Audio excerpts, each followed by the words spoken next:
हाँ। जय जय रघुवीर समर्थ। गुरुर्ब्रह्मा गुरुर्विष्णु गुरुदेवो महेश्वरः। गुरु साक्षात् परब्रह्म तस्मै श्री गुरुवे नमः। तस्मै श्री गुरुवे नमः। यूट्यूब चैनल से मैं सुरेश तोपखाने वाले सभी आदरणीय श्रोताओं को नमस्कार, विनम्र अभिवादन। मित्रों, आज शनिवार दिनांक 13 जनवरी 2024, अगले हफ्ते यानी 22 जनवरी को अयोध्या में जहां भगवान श्री राम का जन्म हुआ था, उस स्थान पर भगवान राम की मूर्ति के प्राण प्रतिष्ठा का कार्यक्रम है। सारा वातावरण जो है इस समय पूरा राममय हो गया है। सर्वत्र श्री राम की आवाज़ सुनाई देती है। सभी लोग राम भक्ति में तल्लीन है। क्यों न हो, बराबर है। 500 वर्ष की प्रतीक्षा के बाद यह समय, शुभ समय आया है। इसमें हजारों सैकड़ों लोगों ने बलिदान दिया है, कुर्बानी दी है, तपस्या की है, तब कहीं यह शुभ दिन आया है। और हमें बड़ी खुशी है कि आज हम उस शुभ घड़ी के साक्षात्कारी हैं। तो आज का जो मेरा विषय है वह युग पुरुष श्री राम के विषय में ही है। अब भगवान श्री राम का अवतार माना जाता है। ये विष्णु के अवतार हैं। भगवान अवतार कहीं भी, किसी भी शहर या किसी भी कुल में लेते नहीं हैं। वह स्थान और परिवार किस प्रकार से है उसमें उसके ऊपर भगवान का अवतार अवलंबित रहता है। कुल कैसा होना चाहिए? पवित्र होना चाहिए, सदाचारी होना चाहिए, नीति युक्त होना चाहिए। इस प्रकार से यदि कुल है तो उस कुल में भगवान अवतार लेते हैं। राक्षसों का जो अत्याचार चल रहा था, ऋषि मुनियों के कार्य में विघ्न पड़ रहे थे, तो ये सारे ऋषि मुनि भगवान विष्णु के पास गए थे और उन्होंने अपनी सारी समस्या का बताया था, वर्णन किया था और कहा था कि आप हमें इसमें मदद कीजिए। तब भगवान विष्णु ने कहा था, आप चिंता मत करिए, मैं पृथ्वी पर अवतार लूँगा और इस जो हम आपकी जो समस्या है वह दूर हो जाएगी। इस प्रकार भगवान श्री विष्णु ने अयोध्या में महाराज दशरथ के परिवार में जन्म लिया।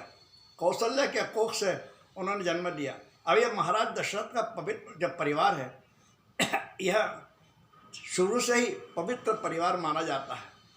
इसमें जितने भी राजाएं हुए हैं, सारे राजा जो हैं सदाचारी थे, सच्शील थे, सत्यवचनी थे और उनका जो आचरण था वह शुद्ध और पवित्र था। राजा दिलीप थे, राजा हरिश्चंद्र थे, राजा भगीरथ थे, अज थे। हाँ, इस प्रकार से अनेक राजाओं का यह कुल है जो कि पवित्र कुल माना जाता है। और चैत्र शुद्ध नवमी को मध्याह्न में भगवान विष्णु ने कौशल्या माता के कोख से जन्म लिया, अवतार हुआ। भगवान श्री राम सर्वोत्तम आदर्श पुरुष माने जाते हैं, विश्व वंदनीय हैं। वे शक्ति और शील और सौंदर्य की मूर्ति माने जाते हैं। और सुंदरता से उनकी सुंदरता इतनी थी कि उनके शत्रु भी उनसे मोहित हो जाते थे। उनकी वाणी बहुत मधुर थी, सरस थी। वे महान धनुर्धारी थे। उनकी वीरता, उनकी सुंदरता देखकर क्रुद्ध परशुराम को भी आश्चर्य हुआ था। वे अचंभे में पड़ गए थे। उनकी शीलता के कारण वे मर्यादा पुरुषोत्तम कहलाए थे। उनकी पितृभक्ति, मातृभक्ति अतुलनीय थी। पितृभक्ति के कारण वे 14 वर्ष तक वनवास गए। मातृभक्ति कैसी थी कि जिस माता ने उन्हें वन में भेजा, उस माता के प्रति उनका हमेशा सम्मान रहा, वंदनीय रही वो माता। और बंधु प्रेम तो उनका अतुलनीय है। उनके जो घर के परिवार के जो बंधु थे वो तो थे ही, लेकिन उनके जीवन काल में जो भी उनके संबंध में आए हैं, उनसे सबसे उन्होंने बंधुव्रत व्यवहार किया। वे एक आदर्श मित्र हैं। उनके मित्र सुग्रीव किस प्रकार से उन्होंने उसकी मित्रता निभाई। सभी साथियों से उनका स्नेह था।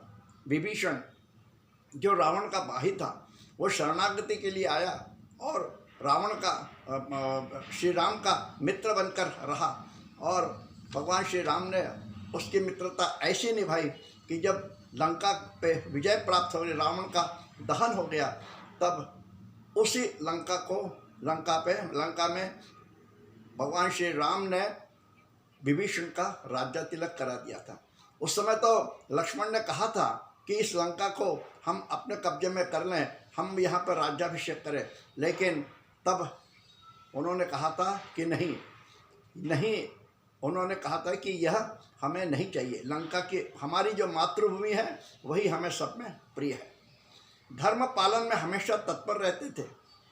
सुमित्रा के कौशल्य से सुमित्रा ने एक बार कौशल्या माता से कहा था राम के बारे में, नहीं रामात परो लोके विद्यते सत्पथे स्थितः। राम से बढ़कर सत्पथ पर चलने वाला मनुष्य इस संसार में नहीं है। वे एक पतिव्रत थे। अश्वमेध यज्ञ के समय ये यज्ञ जो होता है तब यजमान को पत्नी के साथ बैठना पड़ता है। तो वशिष्ठ ऋषि ने कहा था उस समय कि राम तुम विवाह कर लो, क्योंकि यज्ञ के लिए पत्नी की आवश्यकता है। लेकिन उन्होंने विवाह नहीं किया और उसके एवज में सोने की मूर्ति सीता की बनाई और उस मूर्ति को अपने बाजू में रखकर वह जो यज्ञ था वह संपन्न कराया। इस प्रकार वे एक पत्नीव्रत थे। वाक्पटु, उनसे बात करने की कला तो अद्भुत थी। वे हमेशा हम कृतज्ञ रहते थे, क्षमाशील रहते थे और जो शरणागत आता था उसको हमेशा आश्रय देते थे। उपकार करना और ये सब होते हुए ये बुद्धिमान तो थे ही, लेकिन अहंकार नहीं था। किसी भी चीज़ का अहंकार नहीं, निरहंकारी, सदाचार संपन्न, जितेंद्रिय, अजय, ऐसे श्री राम विश्व विजेता माने जाते हैं। उनका जो राम का आत्मबल, बाहुबल, शस्त्रबल जो था वो अतुलनीय था। अरे भगवान श्री राम युद्ध शास्त्र में इतने निपुण थे कि वे अपने पिता से भी बहुत महान धनुर्धर माने जाते थे। शस्त्रधारियों में अनुपम उनकी शस्त्र विद्या थी। गर्व नहीं करते थे, अहंकार नहीं करते थे और सत्यवचनीय। वृद्धजनों का आदर, प्रजावत्सल राजा श्री राम, न्याय युक्त पक्ष के समर्थन में वे बृहस्पति समान थे। वे रोगहीन थे, चिर तरुण थे, सुंदर थे, वेदों के ज्ञाता थे और बाण विद्या में तो पिता से भी बढ़कर थे। उनकी स्मरण शक्ति जो थी वो अद्भुत थी। भगवान श्री राम संस्कृत के ज्ञाता थे, प्राकृत आदि भाषाओं के, अनेक भाषाओं का ज्ञान था उनको, नाटकों के ज्ञान था, संगीत का ज्ञान था, हर वाद्य वो बजाते थे, चित्रकारी उनको आती थी, शिल्पकला थी, यानी सारी विद्याएं उनमें थी। उन्हें घुड़सवारी का बहुत शौक था। घुड़सवारी, हाथी की सवारी करने में वे बहुत निपुण थे और धनुर्वेद के श्रेष्ठतम विद्वान माने जाते थे। सेना संचालन में विशारद थे। उनका स्वभाव जो था वह पृथ्वी समान क्षमाशील था। पृथ्वी जिस प्रकार क्षमाशील है उसी प्रकार उनका स्वभाव था। और बुद्धि बृहस्पति समान और पराक्रम इंद्र समान। राम के जीवन में जननी, माता और जन्मभूमि स्वर्ग से महान थी। इसीलिए उन्होंने कहा था स्वर्गमयी लंका का त्याग उन्होंने त्याग किया और विभीषण को राज्याभिषेक दिया था। राष्ट्रभक्ति का यह एक उत्तम उदाहरण है जो आज के हमारे नेताओं को हमेशा मार्गदर्शन दे सकता है। आदि स्वर्णमयी लंका न मे लक्ष्मण रोचते जननी जन्मभूमिश्च स्वर्गादपि गरीयसी, यह उन्होंने लक्ष्मण को उस समय कहा था। जैसे कि मैंने कहा राम जितेंद्रिय थे, सदाचार संपन्न थे और इसीलिए वे विश्व विजेता माने जाते थे।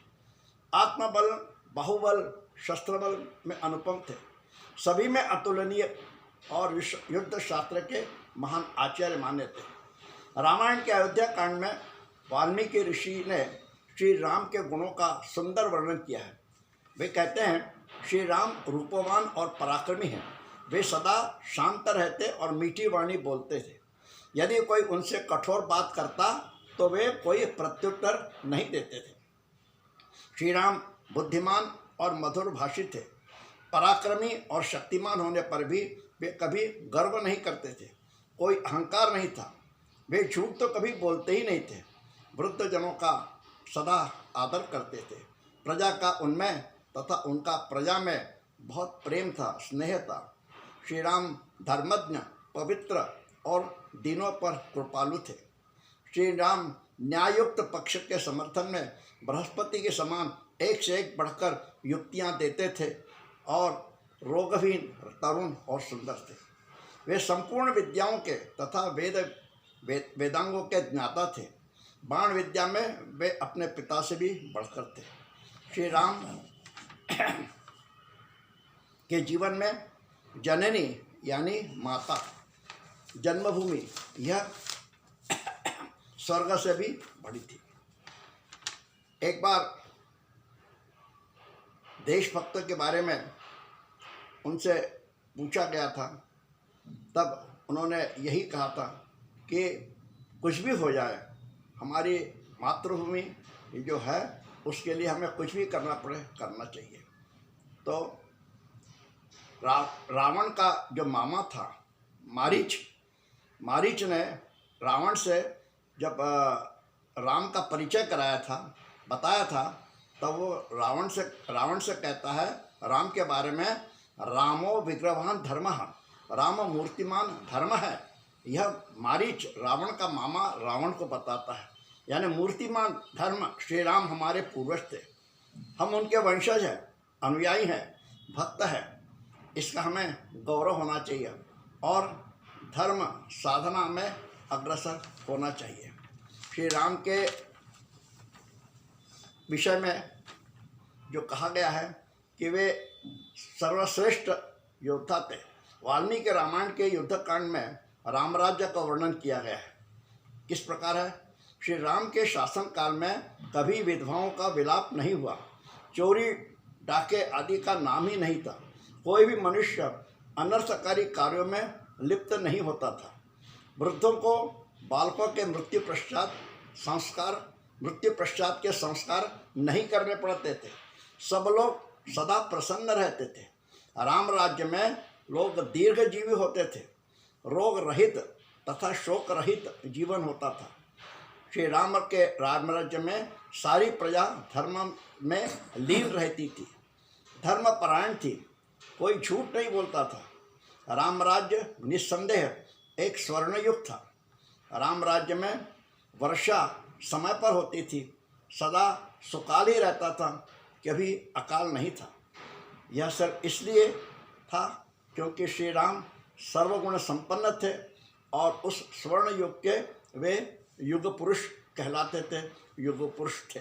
इस प्रकार आज हमने युग पुरुष श्री राम के उनके कुछ गुणों का चिंतन किया और आपके सामने रखा है। आपको कैसा लगा इसके बारे में कमेंट्स करें, शेयर करें और मेरे चैनल को अधिकाधिक सब्सक्राइब करें। धन्यवाद। जय जय रघुवीर समर्थ श्री राम।